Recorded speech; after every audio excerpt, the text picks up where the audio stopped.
설마 나한테 일어나겠어? 했던 그런 희박한 확률에 혹시 여러분의 계좌도 치명상을 입었던 적이 없으신지요? 이 거듭되는 이 시장의 블랙스완 속에서 내 소중한 자산을 끝까지 지키는 법. 오늘 전달드리겠습니다.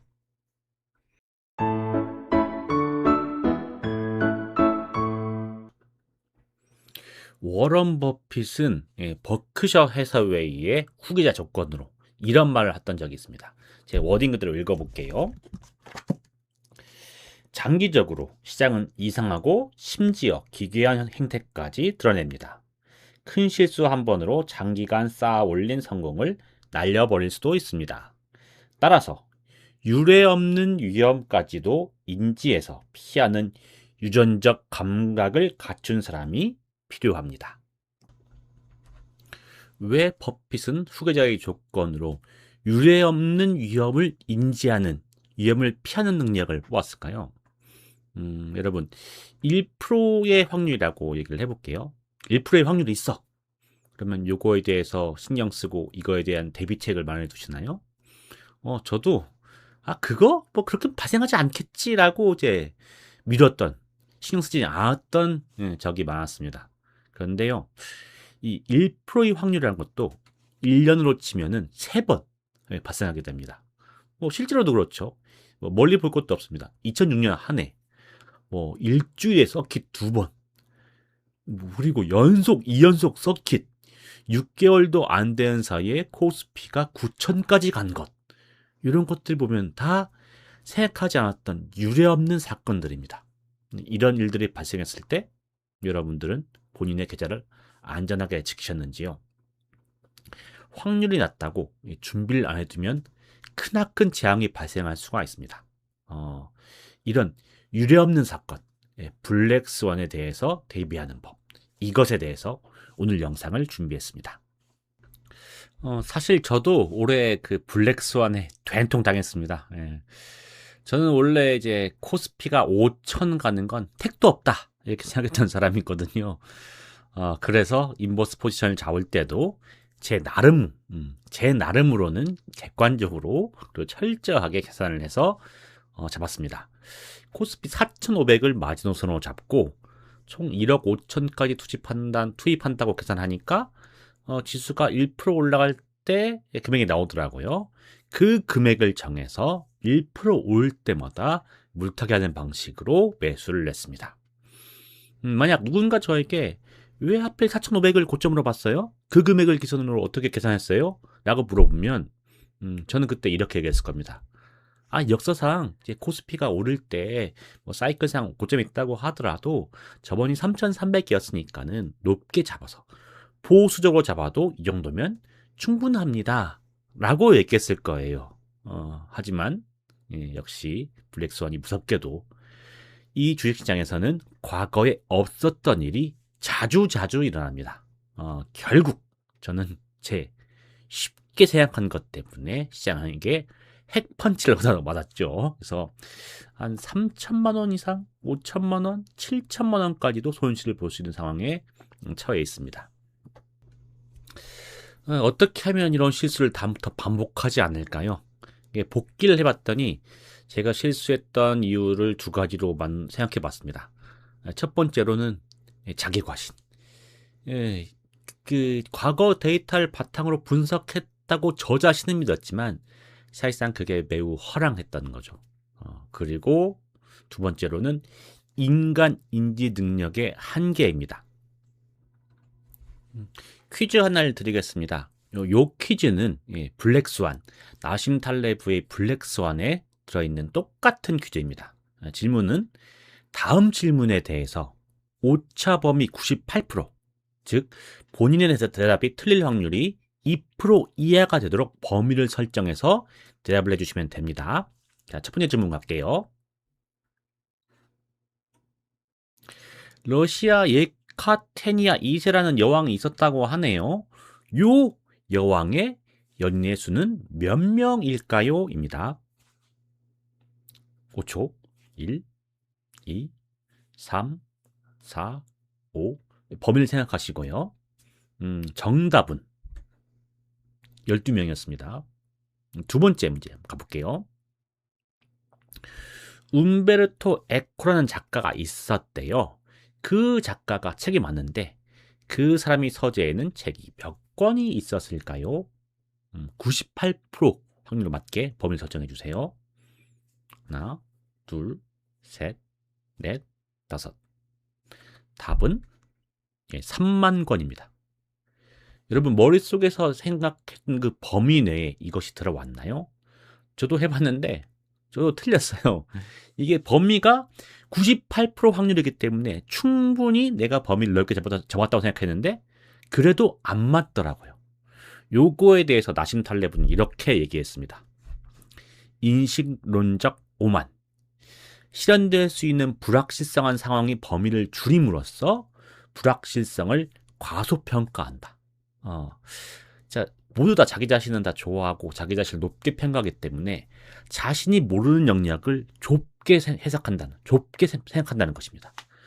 멀리 볼 것도 없죠. 여러분 올해 있었을 때 코스피가 어디까지 갈 수 있다고, 코스피 범위는 어디까지로 생각하셨나요? 혹시 9,300 생각하셨습니까? 저는 말씀드렸듯이 4,500이었습니다. 이렇게 생각하는 범위는 틀릴 확률이 매우 높다는 것입니다. 자, 다시 돌아와서요. 만약 제가 제 인지 능력의 한계를 인정하고 조금 더 보수적으로 접근했다면 어땠을까요? 코스피 5,000 막 얘기하는데 남들도 얘기하니까 실제로 갈 수도 있어. 그리고 혹시 모르니까 더 갈 수도 있어. 이렇게 조금이라도 생각을 하고 준비를 했다라면은 아무래도 그렇게 많은 돈을 인버스에 몰아넣지 않았을 것이고 특히 고버스 같은 거는 최소한 그 비중을 줄였을 것입니다. 그리고 설령 이 위험이 현실화되려고 할 때 빠르게 손절을 해가지고 손실을 그나마 줄였겠죠. 하지만 저는 그렇게 안 했죠. 자, 저희가 인식했을 때 코스피가 5,000 이상 가는 것이 발생할 확률이 1%라고 해볼게요. 실제 객관적인 확률이 10% 이래라 하더라도 저는 그 가능성을 작게 본 것이죠. 그리고 아무리 작게 봤다 하더라도 발생하면 저에게 큰 손해가 빚을 수 있는 그런 경우에 있어서는 제가 대비를 했었어야죠.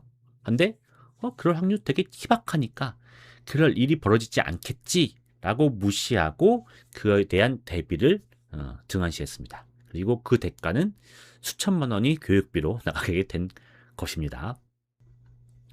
마치 이게 불에 대인 아이처럼 전 이렇게 수천만 원의 교육비를 수업료를 지불한 다음에 요것은 고치게 되더라고요. 이게 모든 가능성은 열어두고 신문이나 미디어에서 어떤 희박한 가능성, 그러니까 에이 그럴 리가 있어? 이런 가능성이라도 일단 언급이 되면 누군가는 이렇게 생각하는구나 하고 그것이 발생할 확률이 진짜로 있다고 저는 생각을 합니다. 그래서 그런 거예요. 한참 코스피가 박살나고 있어요. 저번처럼 코스피가 막 박살나고 있는데 그래도 다시 반등해서 코스피 1만 갈 수 있어. 이런 기사가 뜨면 야 지금 코스피 박살나고 있는데 1만 무슨 소리 하는 거야 막 이렇게 댓글도 달고 있었을 텐데 저는 그걸 보면은 그래 반등하면 갈 수도 있지. 그 확률이 적겠지만 어쨌든 가능하지 이렇게 생각합니다. 그리고 하이닉스 300만 원, 삼성전자 50만 원 이렇게 얘기해도 야 이렇게 많이 올랐는데 더 오를까? 그럴 확률이 없어. 에이 어떻게 그렇게 가? 이렇게 생각하지 않고 누군가는 그것을 범위로 얘기하네. 그렇다면 가능성이 있네. 이렇게 생각하기 시작했습니다. 조금만 더 구체적으로 얘기를 해보겠습니다. 자, 그러면 그런 경우의 수가 있다고 생각하면은 저는 이런 경우의 수에 대해서 두 가지 질문 던집니다. 그래? 그럴 경우의 수가 있어? 그러면 만약에 그런 경우가 발생하면 나의 계좌는 치명상을 입나? 여기서 아니라고 하면 그냥 넘어가는 겁니다. 그런데 만약 희박한 확률이지만 그런 경우의 수가 발생하면 내 계좌는 치명상을 입을 수 있어 라고 맞다는 대답이 나오면 두 번째 질문을 하는 것이죠. 그러면 나는 그 상황을 피하기 위해서 어떤 준비를 해야 되는 것이지? 요거에 대한 준비를 하기 시작하는 것입니다. 이 두 개의 질문입니다. 제가 20년 초에 이 두 개의 질문을 저에게 할 수 있었다면 얼마나 좋았을까 생각을 해봅니다. 제가 코스피 인버스, 코스닥 인버스 1억 6천을 넣으려고 해요. 똑같은 질문 해보겠습니다. 그런데 갑자기 코스피가 내 예상과 달리 하락하지 않고 반등하면 어떡하지? 내 계좌는 치명상을 입나? 치명상을 입죠. 그러면 나는 그 경우에 어떻게 대비를 해야 돼? 그렇게 되면은 혹시 잠깐 갔다 오더라도 곧보스의 경우에는 큰 의미복리 효과 때문에 큰 손실이 입으니까 그럼 곧보스는 하지 말겠구나. 그리고 혹시나 그 가는 동안 나의 현금이 묶일 수 있으니까 금액을 줄여야겠구나. 이렇게 생각해서 저는 이거에 대한 투자금을 줄였을 것이고 그렇게 계산하니까 최소한 2천만 원 이상 손실을 줄일 수 있더라고요. 자, 지금 제가 전달드리고 있는 것은요. 이제 이런 우리가 인식하지 못하는 위험이 발생할 수 있기 때문에 그렇기 때문에 세상은 너무 위험하니까 이불 밖으로 나오지 마. 이런 얘기가 아닙니다. 우리가 인지하지 못하는 그런 사건이 발생할 수 있기 때문에 최소한 자신의 외연을 확장해서 그런 경우의 수도 대비해야 된다는 것입니다. 블랙스완 책에 나오는 내용을 문구대로 전달드리면은 우리가 확신하고 있는 사실에 대해서 더 많이 의심해야 된다는 것입니다. 이런 경우의 수가 있어. 에이, 그럴 리가 있어? 이렇게 하는 것이 아니고 확신하는 이유는 무엇인데 나의 확신이 틀릴 수도 있기 때문에 그런 경우의 수에 대해서 혹시나 발생한다면 나의 계좌는 괜찮을까? 물어보는 질문, 물어보는 그런 시스템. 이것만으로도 충분히 나의 손실을 많이 줄일 수가 있다는 것입니다. 투자의 거장 고 찰리 먼거옹은 과거 롱텀 캐피탈 매니지먼트 이 회사의 파산 사태를 보면서 이런 말을 남겼어요. 이 롱텀 캐피탈 매니지먼트가 간단히 정리하자면은 거의 일어날 수밖에 없는 그런 높은 확률에 대해서 높은 레버리지를 곱해서 투자하는 그런 방식이었거든요. 그런데 정말 희소한 블랙스완, 러시아 파산, 요거 한 방에 지금 회사가 확 무너지게 됩니다. 그래서 찰리 먼거가 이걸 보고 한 말이 아무리 큰 숫자라도 거기에 0을 곱하면 그 값은 결국 0이다. 이런 말을 남겼습니다. 장기 투자자는 이제 항상 주식을 보유하고 있어요. 그래서 내가 장기 투자를 10년 이상 한다. 이 얘기는 결국 10년 만에 발생하는 그런 블랙스완에도 내 계좌가 노출되어 있고 내가 장기 투자하는 이상 언젠가는 그런 상황을 맞닥뜨릴 수밖에 없다는 얘기입니다.